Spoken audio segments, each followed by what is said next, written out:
If you believe the stories, mankind's pride gave rise to the Darkspawn. Countless in number and toxic to all life, Darkspawns search endlessly for an archdemon. When they find one, Darkspawn armies surge up from their corrupt barrows beneath the ground, and a blight begins. Grey Wardens are the only warriors capable of destroying an archdemon, and history always honors the one who sacrifices all to kill the beast. In the fifth blight, the Warden was the hero of Ferelden. Youngest child of Ferelden's powerful Terran Cousland. Betrayal saw the Cousland's ancestral castle burn, and the Terran and his wife slain. Duncan, a Grey Warden, helped the young noble escape to a new life with the Wardens. The allied Ferelden and Grey Warden forces met in Ostagar, where King Kaelin's armies and a host of Wardens gathered, ready to destroy the Darkspawn. But valor turned to despair as Loghain betrayed his king. Kaelin's forces were slaughtered, and the south was lost. The hero, now a full-fledged Grey Warden, survived with the aid of Flemeth, the mysterious witch of the wilds. Joined by Flemeth's daughter, Morrigan, and a Grey Warden named Alistair, the hero set out to build an army strong enough to abolish the Blight. With the traitorous Loghain now seated on Ferelden's throne, the Wardens sought help from the influential Arl Eamon of Redcliffe. However, they arrived in Redcliffe to find the town under siege. As each night, undead rose in waves and assailed the battered village. With the hero's help, the people of Redcliffe stood fast against the undead horde. The Wardens reached Arl Eamon's castle only to find the Arl lying at the edge of death, and his court fallen into madness. To save his father's life, Eamon's young son, Connor, had made a deal with a demon, and quickly fallen victim to its possession. The hero intervened, freeing Connor from possession, and breaking the demon's hold over Redcliffe. But deals with demons are never straightforward. The demon agreed only to save Eamon's life, not restore him to health. Arl Eamon needed a miracle to recover. The hero located an urn containing the sacred ashes of Andraste, which were said to cure any ailment. The urn was protected by ancient traps, tests of will, and a dragon-worshipping cult that wanted to twist the urn's power to its own ends. The urn remained pure, but mysteriously disappeared after the Wardens departed. Only the temple dedicated to it still stands. With a pinch of the ashes, the hero restored the Arl to health. Informed of Loghain's treachery, Eamon swore his political and military support. The circles of Magi are bound by oath to aid the Grey Wardens in times of blight. However, Lake Calenhad's tower could offer little help. One of its mages, Uldred, had become possessed by a pride demon and was twisting other circle mages into abominations. The hero fought to the top of the tower and defeated Uldred, saving the remaining mages. Grateful for their lives, the mages joined the Warden's army. The allies gained at the Circle were not the only soldiers to join the Warden's forces, however. Dalish elves don't usually make alliances, but even deep hatred can be set aside in the face of oblivion. An ancient curse was destroying Ferelden's largest Dalish clans, turning the elves into werewolves. Zathrian, the clan's keeper, claimed that the cure required the heart of the great wolf, Witherfang. Years before, Zathrian himself had afflicted a group of humans with the curse that now ravaged his clan. As long as he lived, the curse endured. The hero freed the werewolves from the long-standing curse, and the Dalish joined the Warden's forces. Blights may happen hundreds of years apart, but the dwarves who live below the surface of Thedas fight Darkspawn every day. No one is better schooled in battling Darkspawn than the warriors of Orzammar, except perhaps their allies of old, the Grey Wardens. The hero arrived in Orzammar in the wake wake of King Endrin's death to find political factions fighting for control of the Dwarven capital. Only the vote of a venerated paragon could break the deadlock to elect a ruler, and order the dwarves to honor their Grey Warden treaty and join the battle against the new blight.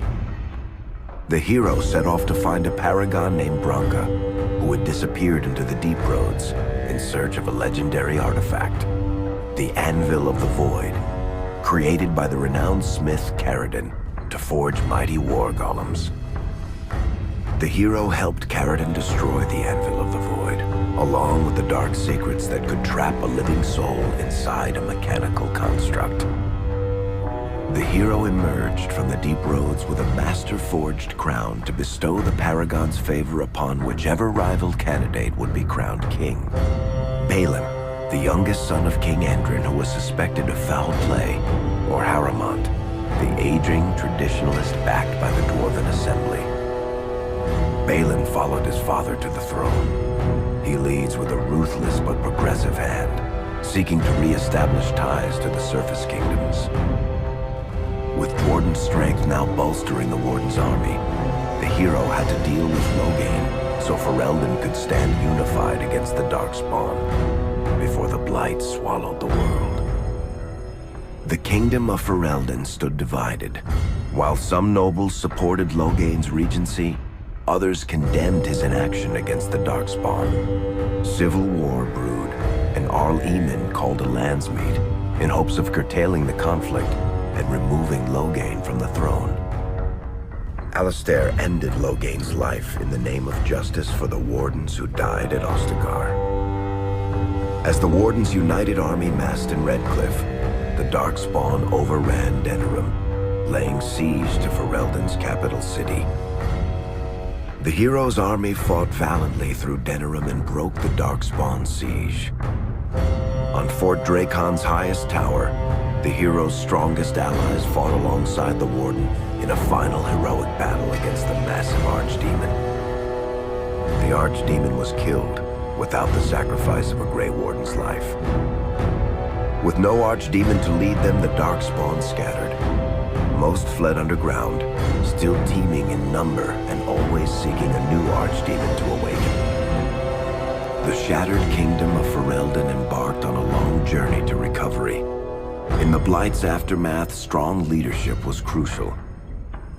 Alistair, King Caelin's half-brother, became Ferelden's new king, joined in rule by the hero, daughter of one of the nation's most powerful leaders. Ferelden still stands, as obstinate and resolute as the Dog Lords ever are, but the events of the Fifth Blight loom over it as the nation rebuilds. For people across Thedas, legends of the hero of Ferelden remain the nation's brightest beacons of hope during its darkest times. It all began in Kirkwall, the fall of Knight Commander Meredith, the Kunari Uprising, and of course, the Chantry's destruction and the onset of Mage Rebellion. One person always stood amidst the swirling chaos: Hawk, the champion of Kirkwall. The Hawk family fled Lothering, refugees from the Blight. Leandra, mother of the champion, and siblings Bethany and Carver hoped to find refuge at her family's estate in Kirkwall, far to the north. As a mage with a family legacy of magic on both sides, Hawk naturally became involved in the events that ultimately led to the Mage Rebellion. The Hawks escaped the Blight with the help of Aveline Valen, a warrior and family friend. It's said that the family was also aided by Flemeth, the notorious witch of the wilds. Hawk's sister Bethany never reached the Free Marches. She was killed by Darkspawn while defending her family. The family's first years in Kirkwall were difficult. Leandra's brother Gamlin had lost the family fortune. The Hawks lived in poverty, forced to indenture themselves in return for entrance to the city.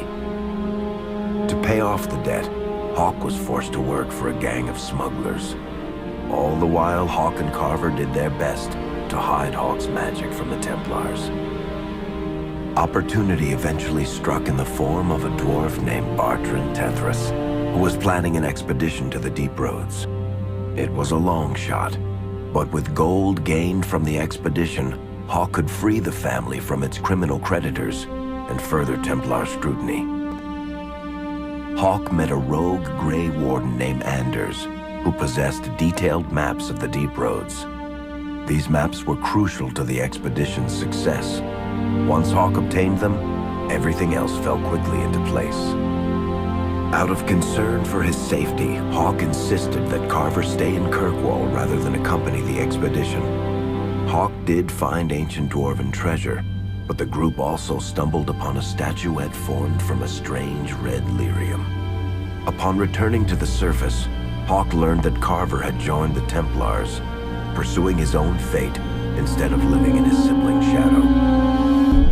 The gold Hawk recovered from the deep roads brought back Leandra's stately childhood home in Hightown. The Hawks had barely settled into their new home when Leandra was murdered, a deeply sinister and twisted killing. Hawk hunted down Quentin, the blood mage responsible, but could not prevent Leandra's death.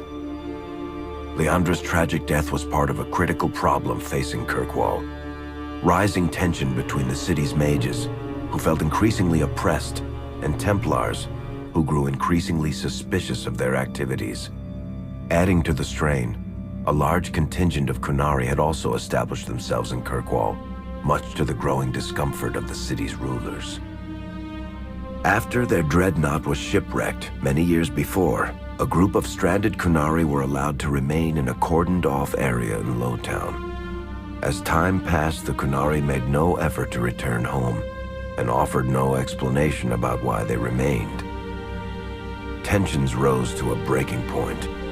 Revered Mother Patrice, convinced the Kunari were a threat to the Chantry's faith, incited violence between the Kunari and the Kirkwall populace. Fearing trouble, Hawk supported Patrice's schemes to drive the Kunari from Kirkwall. Patrice's ultimate act was to orchestrate the murder of Viscount Dumar's son, Seamus, a recent convert to the Qun, and blamed the death on the Kunari. After Seamus was murdered, the Arishok of the Kunari group lost patience with the humans of Kirkwall. They would now submit to the Qun or die. The Kunari struck hard and fast. They took the palace in Hightown and beheaded the Viscount to immediately quash any resistance. Aided by Knight Commander Meredith and First Enchanter Orsino, Hawk reached the palace and stood toe-to-toe with the fearsome Kunari leader. Hawk fought the Kunari leader. The fierce battle resulted in the Arishok's death and the liberation of Kirkwall from its brief occupation. The Kunari quickly withdrew from the city entirely. Hawk saved Kirkwall and earned the grudging respect of the city's Templars, mages, and nobility, along with the title that history remembers: the Champion of Kirkwall. Kirkwall's problems were still not over, however. After Viscount Dumar's death, Knight Commander Meredith took power and blocked all attempts to appoint a new Viscount. Under Meredith's command, the Templars tightened their grip on the mages, planning to suppress what Meredith saw as a growing rebellion. Anders, who spent years fighting for justice and freedom for his fellow mages, saw that the time for negotiation was past. He destroyed Kirkwall's chantry, killing hundreds, including Grand Cleric Elthina. This single act began a rebellion that spread from circle to circle, until all circles of Magi had risen up in defiance against chantry rule. There was no forgiveness for what Anders had done, and he asked for death at Hawk's hands. Hawk fulfilled the troubled mage's final request, and many others died along with Anders that day. Fighting spread swiftly through the city. Some mages rebelled openly, many of them succumbing to possession. Templars turned their swords on mages who rebelled and on those who did not. As First Enchanter Orsino refused to bend to the Templars, Knight Commander Meredith demanded that every mage in Kirkwall be put to the sword. Hawk saved many mages from Templar blades, keeping them from succumbing to possession or the temptations of blood magic. In the end, however, Hawk was forced to strike down Orsino, who had betrayed his own values by resorting to blood magic himself. The battle proved one thing. Knight Commander Meredith had gone mad. Hawk saw the truth of it when Meredith unsheathed her sword, and the red lyrium idol from the deep roads was embedded within it. The blade fueled her hatred and paranoia, as it had for months. After a horrific battle, the red lyrium of the Knight Commander's sword consumed her as she died.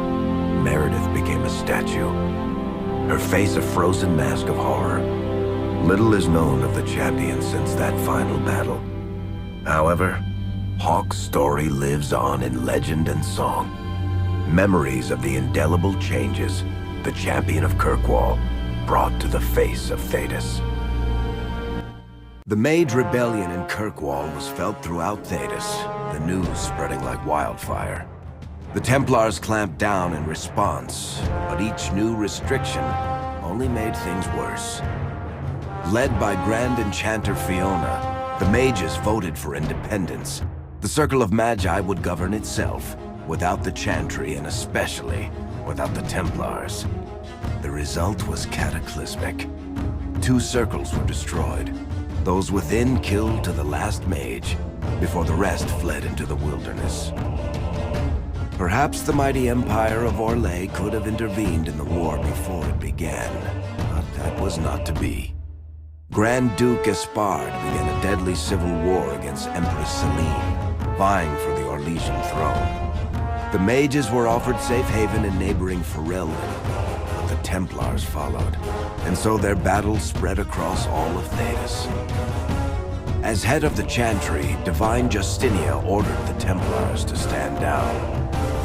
They refused, declaring their own independence. Thus, the war began in earnest. Templars hunting mages, mages fighting Templars. Their clashes wreaked untold destruction, and all sense of order was falling to pieces. Divine Justinia made one final desperate bid to end the war. She approached the leaders of both sides and convinced them to come to a conclave held on neutral ground. With the Chantry to mediate, mages and Templars will talk for the first time since this all began. It is our last, and perhaps our only, chance for peace.